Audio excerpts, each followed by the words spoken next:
שלום עליכם גבירותיי ורבותיי, קהל נכבד.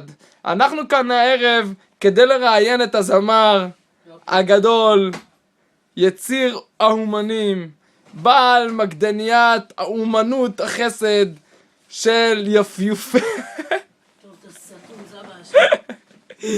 אז הנה התכנסנו כאן הערב כל גבירי עולם, גיידמה כמו שאנחנו רואים כאן, את אחמדינג'אד וכולי, לא נתחיל לפרט בשמות.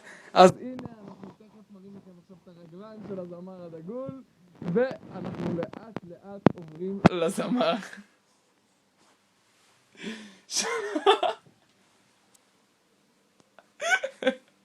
הזמר פשוט נדבר מהתחת.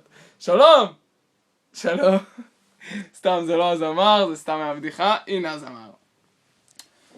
כן, ערוץ 2, 10, 13, כולכם פה, אני כבר מתבלבל.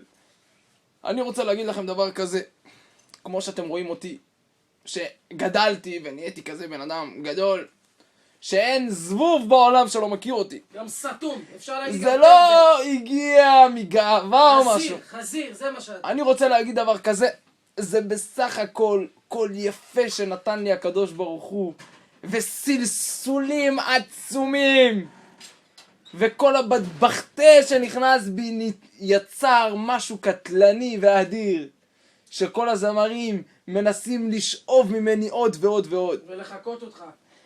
אז הנה אני אתן לכם משהו קטן מכל הדברים הגדולים שיש בי.